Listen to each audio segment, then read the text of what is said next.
Right, ఇక Mangalagiri Janasena party కార్యాలయంలో అధినేత పవన్ కళ్యాణ్ మాట్లాడుతున్నారు. లైవ్ ద్వారా చూద్దాం.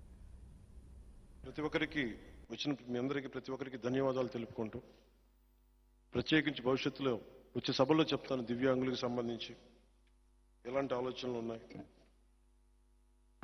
రైతాంగానికి సంబంధించి ఎలాంటివి ఉన్నాయి, పెద్దలకి అలాగే ఉద్యోగస్తులకి, టీచర్లకి, యువతకి, మహిళలకి, డ్వాక్రా మహిళలకి, అంగన్వాడీ టీచర్లకి, ఇలా అన్ని వర్గాలు,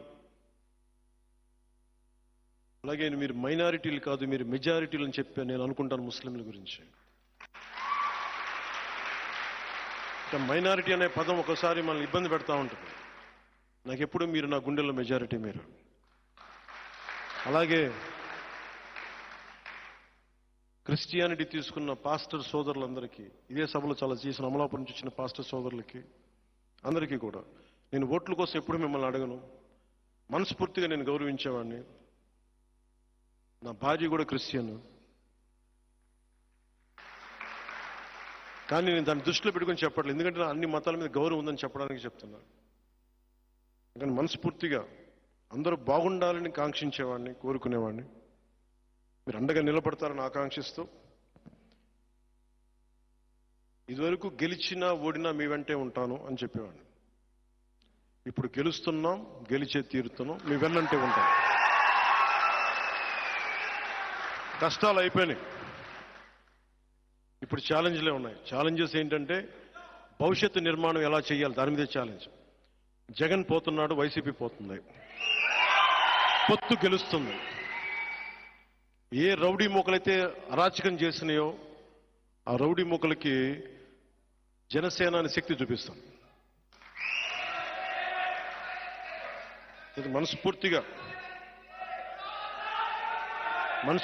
మీ అందరికీ ఈ మెసేజ్ అంతా మీ మాధ్యమాల ద్వారా బయటికి తీసుకెళ్ళండి. ఎక్కువ మందిని ఓటింగ్ తీసుకొచ్చేలా చేయండి. 18 సంవత్సరాలు నిండిన యువతి యువకుల్ని పొత్తుకేసేలా మీరు మాట్లాడండి, కన్విన్స్ చేయండి. ఆంధ్రప్రదేశ్ రాష్ట్రాన్ని చీకటి నుంచి వెలుగులోకి తీసుకురండి. మనందరి బాధ్యత ఇది. నా బాధ్యత నేను నిర్వర్తిస్తున్నాను. మీ బాధ్యత మీరు, మనందరి బాధ్యత ఎవరి కాళ్ళు నిర్వర్తిద్దాం.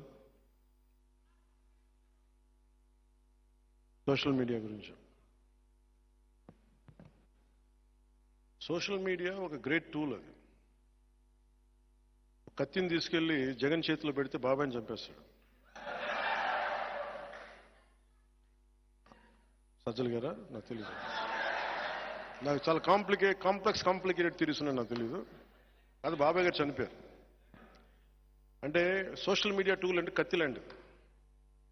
దాంతో కూరగాయలు చేసి కట్ చేసి కూరపప్పు వండుకోవచ్చు, బతకచ్చు, ఎదుటి మనుషులను పొడి చేయొచ్చు, కోడి కత్తితో కూర్చొని డ్రామాలు కూడా చేయొచ్చు. కానీ సోషల్ మీడియా సచ్ టూల్. నేను ఎందుకు సోషల్ మీడియాలో కూడా చాలా అరుదుగా వాడతాను, అవసరమైన మేరకే వాడతాను. ఫాలోవర్స్ కోసం ఈ పిచ్చిగా నేను చేయలేను. నేను లైక్స్ కోసం, డిస్లైక్స్ కోసం నేను చూడను. కాకపోతే social media is the greatest tool. ఒక తెల్ల పేపర్ ఇస్తే దాని మీద ఒక కవి రాస్తే, శ్రీశ్రీ రాస్తే మహాప్రస్థానం వస్తాయి. జగన్కి ఇస్తే బూతులు వస్తాయి. So social media is such a great tool. మీరు విదేశాల్లో కూర్చొని ఇక్కడది మీరు నిర్ధారించకండి. సోషల్ మీడియాని ఎంతవరకు వాడాలో అంతవరకే వాడండి. Social media has become a menace in a way. చచ్చిపోతున్నారు చాలా మంది, నలిగిపోతున్నారు. అది ఈ పొలిటికల్ రైవల్స్కి అది వెపన్ అయిపోతుంది. మన వాళ్ళకు కూడా చెప్తున్నాను, మీరు ప్రత్యర్థులను తిట్టేటప్పుడు కూడా ఒకవేళ మీరు భాషని తట్టుకోలేనంతగా తిడితే మటుకు ఇందుకు తిడుతున్నామని వాళ్ళకి పోస్ట్ చేయండి, తప్పక తిడుతున్నామని. అంతేగాని మీరు ఎదురుపడిపోయి చిన్నపాటి కామెంట్ నేను తిట్టినా కానీ కొంచెం భరించండి. పాలన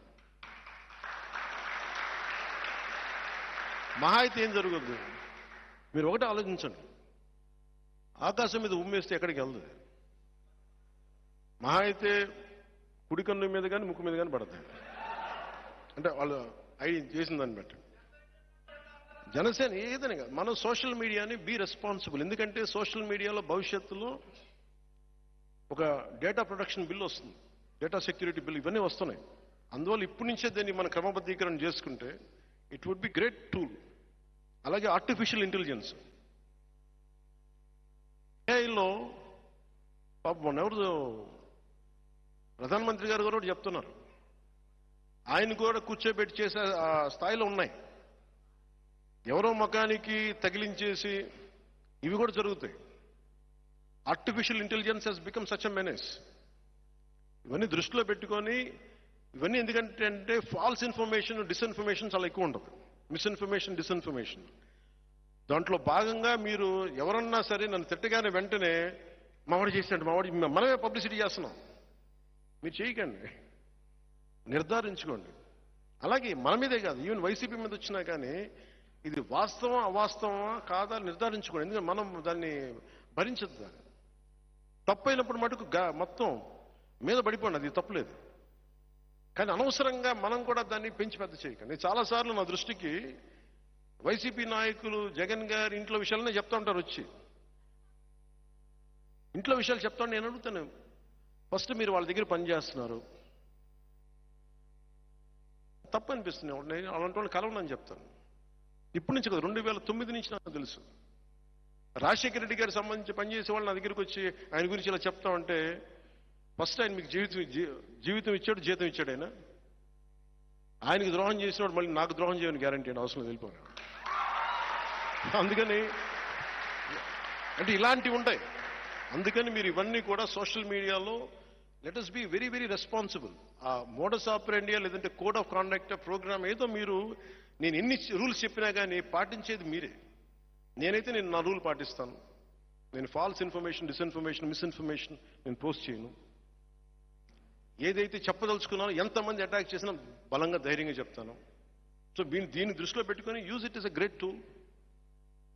మీ అందరికీ సంబంధించి let us have one Janasena umbrella. ఇది శతగ్ని అనేది ఒక జనసేన అంబ్రిల్లా. దీంట్లో జనసేన మెంబర్షిప్ ఉన్నా లేదా నాకు అనవసరం. ప్రజాస్వామ్యాన్ని ఆకాంక్షించే ప్రతి ఒక్కరు దీంట్లో భాగస్వాములే. సో మీరందరూ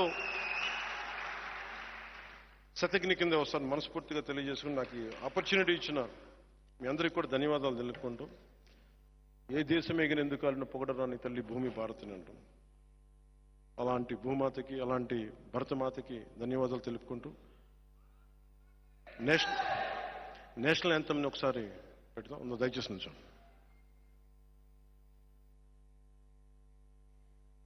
జనగణ మన అధినాయక జయ హే భారత భాగ్య విధాత.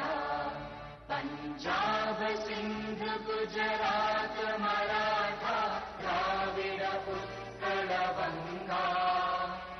వింధ్య హిమాచల యమునా గంగా ఉచ్చల జలధి तरंगा.